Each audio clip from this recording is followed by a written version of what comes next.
Welcome our YouTube channel GS पितासु। दोस्तों, बिहार प्रधान शिक्षक के लिए सेट प्रैक्टिस कराया जा रहा है, जिसमें आज डीएलएड से संबंधित प्रश्नों को देखने वाले हैं। इसमें सारे प्रश्न बहुत ही महत्वपूर्ण दिए गए हैं, जो आपके एग्ज़ाम में आने की पूरी संभावना है। चलिए शुरू करते हैं, और आप लोग भी सोचना अपना आंसर क्या हो सकता है। पहला प्रश्न है, किंडरगार्टन विधि का प्रतिपादन किसने किया था? तो दोस्तों, किंडरगार्टन विधि का प्रतिपादन किया था फ्रोबेल ने। Option number A.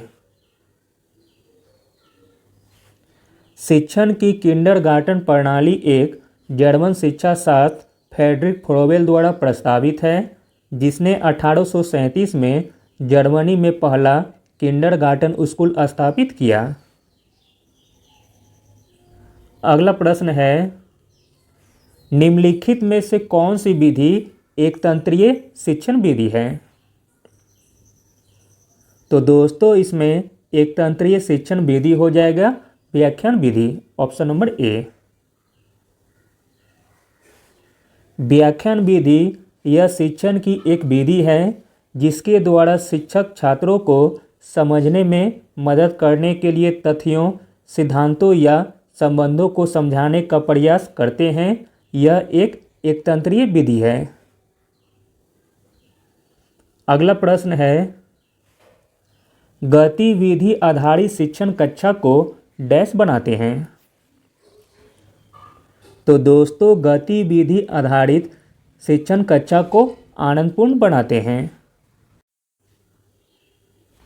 अगला प्रश्न है, शारीरिक और मानसिक रूप से अक्षम या विकलांग बच्चों को डैश दी जानी चाहिए। तो दोस्तों, शारीरिक और मानसिक रूप से अक्षम बच्चों को दी जानी चाहिए विशेष शिक्षा तथा सामान्य शिक्षा। ऑप्शन नंबर सी, ए और बी दोनों। अगला प्रश्न है, दृष्टिबाधित बच्चों के लिए किस लिपि का प्रयोग किया जाता है? तो दोस्तों, दृष्टिबाधित बच्चों के लिए ब्रेल लिपि का प्रयोग किया जाता है। अगला प्रश्न है, आगमन विधि का जनक किसे माना जाता है? तो दोस्तों, आगमन विधि का जनक माना जाता है अरस्तु को। अगला प्रश्न है, डिस्लेक्सिया संबंधित है। तो दोस्तों, डिस्लेक्सिया संबंधित है पठन विकार से। अगला प्रश्न है, बहुबुद्धि सिद्धांत के प्रतिपादक कौन हैं? तो दोस्तों, बहुबुद्धि सिद्धांत के प्रतिपादक हैं गार्डनर।